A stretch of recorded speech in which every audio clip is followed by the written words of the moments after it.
ստանալու բուժօգնություն առողջության ապահովագրության շրջանակներում, այսինքն բուժօգնություն ստանալու ճանապարհը։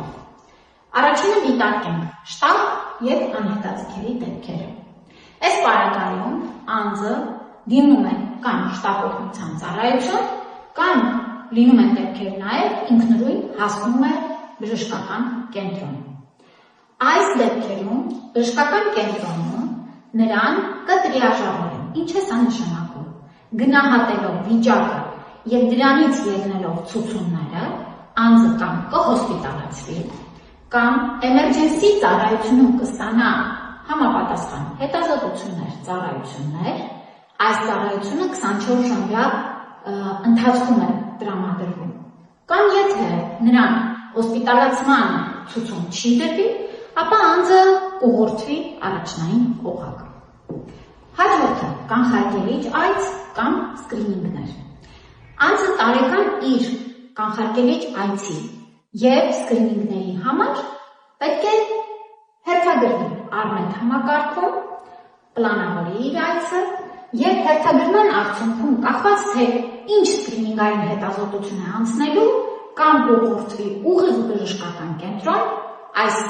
դեպքը բնորոշ է մամոգրաֆիկ ծառայություններին կամ պոլիկլինիկա ամբուլատորիա։ Այս դեպքերը պլանավորվող եւ նախորոք հերթագրման ենթակա դեպքերն են։ Հաջորդը, երբ որ մարդը ունի գանգատներ, քրոնիկ հիվանդություն, պլանային բուժօգնության կարիք, այս դեպքում է, որ անձը անպայման պիտի դիմի պոլիկլինիկա կամ ամբուլատորիա իր թերապևտին, ընտանեկան բժշկին կամ երեխաների դեպքում մանկաբույժին։ Այս դեպքում առաջնային օղակում նրան կտրամադրվի համապատասխան խորհրդատվությունը, հետազոտությունների ուղղագրում կիրականացվի, անհրաժեշտ բուժօգնություն կտրամադրվի, եթե դա ցուցված է տրամադրել առաջնային օղակում կամ հիվանդանոցային բուժօգնության համար կուղեգրվի արդեն հաջորդ էտապ։ Ուղեգիրը լինելու է բաց, այսինքն ձեր թերապևտի ընտանեկան բժշկի կողմից դուրս գրված ուղեգրով դուք կարող եք արդեն մոտենալ ձեզ համար հարմար եւ ցանկալի բժշկական կենտրոն եւ այնտեղ ստանալ ձեր միջամտությունը, հետազոտությունը, վիրահատությունը։ Սիրելի քաղաքացիներ, այս ճանապարհը ոչ միայն ծախսարդյունավետ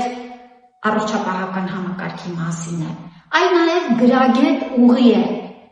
անհրաժեշտ բուժօգնությունը ստանալու։ Մենք բոլորս պատկերացնում